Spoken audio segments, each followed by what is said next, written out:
Suite de notre exercice coinceur à cam. Donc on avait vu que ici on allait avoir un contact ponctuel avec frottement et j'ai besoin de matérialiser quand même comme solide ici la fissure. Donc je vais l'appeler le solide 4. Le solide 4 qui sera ma référence, hein. Donc ici de 4 je peux aller à 1 par un contact ponctuel. Alors, le contact ponctuel ici, ce sera, je précise, avec frottement. On a vu que ça pouvait modifier la normale, enfin, pardon, pas modifier la normale, mais ça allait modifier la direction de l'effort et qu'elle allait se situer sur le cône de frottement et non plus sur la normale à au plan définissant le contact. Ensuite, eh bien, de 1, je vais aller à 0, qui est l'axe et le dispositif de préhension du coinceur. Et ça, c'est par un contact pivot. Alors j'ai besoin de mettre une référence ici, elle est O, de pivot OZ. Donc je me donne aussi une référence, X, Y et Z vers nous. En symétrique, je vais avoir la cam 2. Donc toujours ici une pivot OZ. Alors particularité, en fait, on a deux pivots qui sont l'une derrière l'autre. Et je reviens ici avec un contact ponctuel, une liaison ponctuelle, avec frottement également.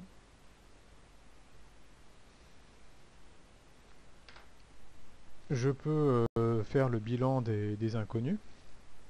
Un contact ponctuel, si je suis dans le cadre du glissement, j'ai une seule inconnue. Si je suis dans le cadre de l'adhérence, j'ai deux inconnus. Donc attention à cette distinction. Alors là, on a triché.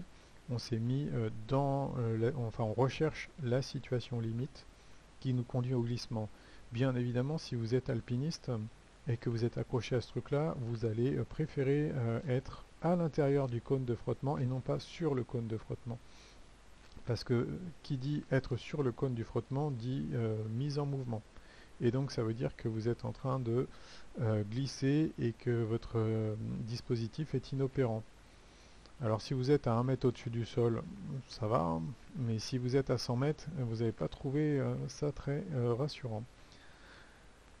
En symétrique, un contact ponctuel, également, toujours si je suis avec frottement. Et puis ici, j'ai deux inconnus, et également ici, deux inconnus. Alors peut-être un rappel entre le frottement et l'adhérence. Si je prends allez, cet objet ici que vous avez déjà rencontré. J'appuie un petit peu ici, ça se voit pas beaucoup, mais je transmets un effort. Si l'effort que je transmets est inférieur aux forces d'adhérence, je transmets bien un effort, mais ici, l'action du sol sur ce dispositif fait que je reste en équilibre et je ne connais pas la valeur de cette action. Disons qu'elle est découplée de l'action normale qui est ici. En fait, dans vos lois de Coulomb, on dit que T est inférieur à Fn. N étant l'effort normal, et ici il serait dû au poids propre de mon dispositif. Maintenant, si je suis en frottement, donc l'action que je fais ici, vous voyez, j'ai un déplacement de mon solide, et l'action de ma feuille, enfin, ou de mon bureau sur ce solide, ça va être une action qui va être ici opposée à la vitesse de ce solide par rapport à la feuille, et qui va être dont la direction va être un collinéaire au vecteur vitesse ici, et dont le sens va être opposé au vecteur vitesse. Tout ceci fait que si je suis en glissement, je peux utiliser la relation T égale Fn. Donc T, l'effort tangentiel du bureau sur mon solide, N, l'effort tangentiel du bureau sur mon solide, et il y a une proportionnalité en norme, hein, donc T égale Fn. Enfin, plus ou moins Fn suivant le sens de déplacement de mon mobile. En adhérence, cette relation c'était inférieur à Fn, et donc si ici j'étais en adhérence, je serais obligé de mettre deux inconnus parce que les deux inconnus ne sont pas couplés, ce qui est le cas quand on est en frottement. Bon, si vous avez du mal, ou si cette notion ne vous apparaît pas claire, ce sera l'occasion de refaire un point ensemble, hein. Je le mettrai éventuellement en commentaire dans les vidéos. La suite, hein, de l'exercice, ça va commencer peut-être par isoler un des solides qui va être en équilibre sous l'action de deux glisseurs. Donc je vois celui-ci ici, la liaison pivot et le contact ponctuel. Mais avant toute chose, j'ai oublié ici dans mon graphe des inconnus de matérialiser l'action qui est là. Donc tout de suite, hein, je corrige avec une action extérieure qui correspond ici au poids de la personne qui est attachée. Et ce qui invalide le fait d'isoler cette pièce-là directement. Donc on isole 1. Bilan des actions mécaniques extérieures. Eh bien, je vais matérialiser un contact A et un contact B ici. Donc je vais avoir en B l'action de 4. Donc je vais avoir B de 4 sur 1 et MB de 4 sur 1 égale moment nul. Alors ça c'est vrai parce que j'ai un contact ponctuel, donc c'est pas forcément lié ici à un problème plan. Et puis je vais avoir en haut, je vais avoir l'action de 0 sur 1.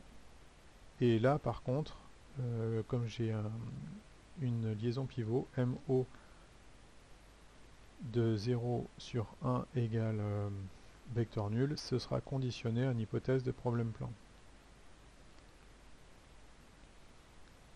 Donc la conclusion, hein, eh bien c'est solide en équilibre statique sous l'action de deux glisseurs. Donc delta de B de 4 sur 1 égale delta de O de 0 sur 1 égale la droite BO. Donc ça, je peux matérialiser la direction de mon effort.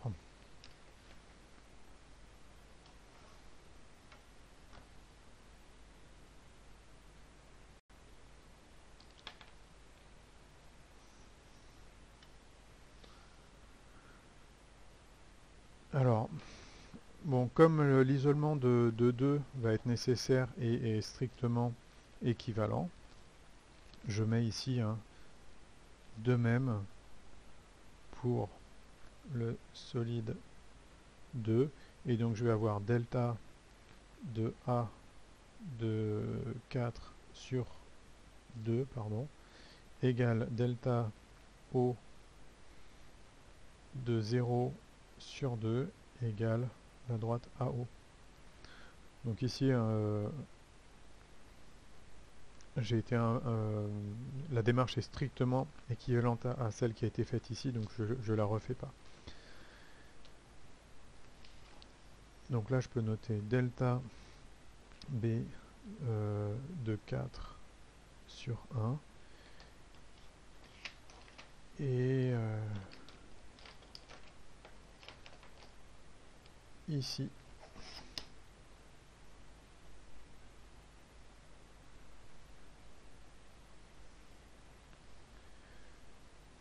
delta de A de 4 sur 2. Alors maintenant, il faut isoler le solide 0.